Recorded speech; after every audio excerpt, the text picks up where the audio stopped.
Any face can be the face of addiction. It can be you, your family members, your boss, your teacher, your significant other, even that person you sat next to on the bus this morning. Addiction is no joke. It is known as a brain disease that heavily affects the reward pathways. These pathways reside in the limbic system, which are responsible for emotions and the formation of memories. The reward system is stimulated by pleasurable behaviors like eating, drinking, social interaction, and sex. The reward pathway rewards us by releasing a neurotransmitter known as dopamine, which produces pleasurable feelings and makes a person want to repeat the current action when they feel the need.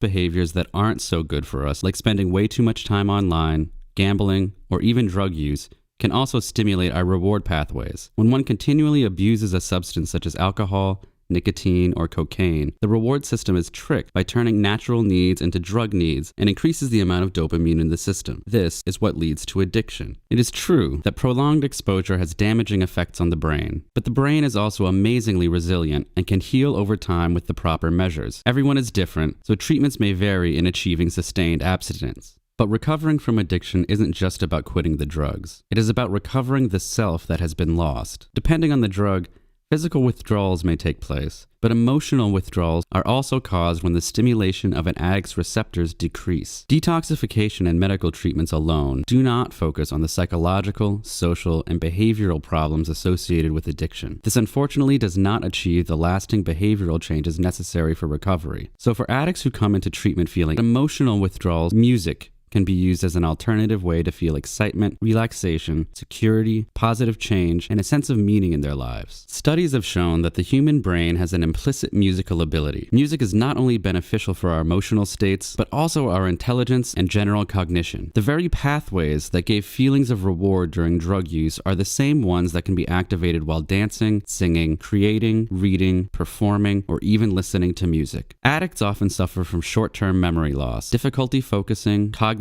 deficits, and much more. But by using music in a therapeutic manner over long periods of time, it can play a major role in the healing of brain function and structure that has been damaged by drug abuse. But how does music have such an impact on our brains? First, I'd like to share some of Hamlin's beautiful piece, Un Sospiro.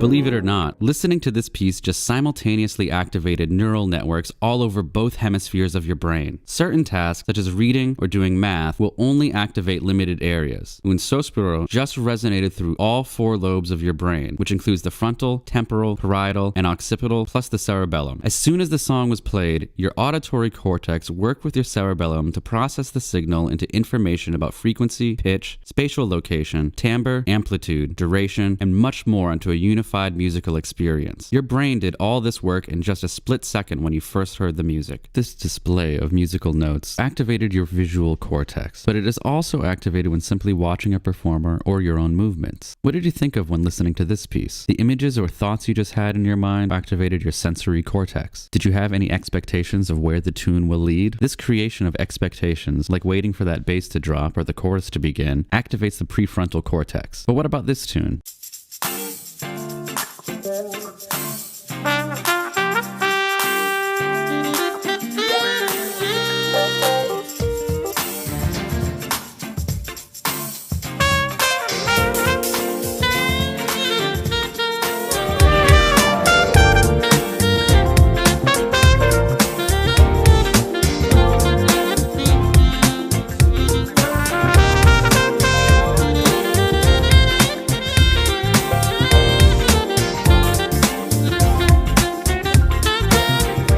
Did you find it hard not to tap your foot snap your fingers, or bob your head to the beat? Your motor cortex and cerebellum just work together to achieve that irresistible movement is also activated when dancing or playing an instrument. But the cerebellum also works with the amygdala and nucleus accumbens to produce emotional reactions. What emotions did you feel when the piece was played? Since memories are not stored in a centralized location in the brain, music also serves as a powerful stimulus for evoking memories, all thanks to the hippocampus. If you ever hear these pieces or maybe even something like them again, it may provoke memories of this class. Music presents many connections in the brain, and it is simply impossible to keep track of all of them. It is safe to say that any of these areas appear to be linked to reward, motivation, emotion, and arousal, which are also ironically linked to what happens in the brain of an addict. Some addicts have expressed their preference for music that has a human touch. This involves a singer, lyrics, and acoustic instruments as opposed to electronic, computerized music. In fact, electronic music is considered a potentially dangerous genre, as well as heavy metal and rap. These genres of music are usually heavily associated with drug use, based on the social environments they rely on, the emotions they evoke, and especially the lyrics. It is likely that these genres can have negative effects on addicts and can even tempt some to slip back into their old ways. It is absolutely vital to identify an individual's high-risk relapse factors, which include people, places, and things,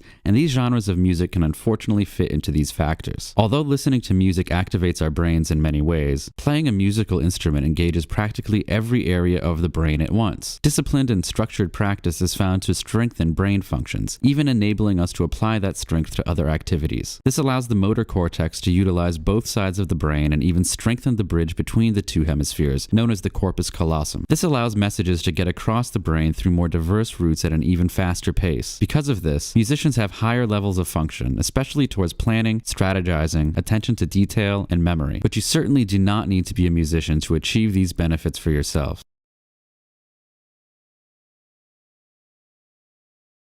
Any face can be the face of addiction, but the question now becomes, why isn't music a part of your recovery strategy?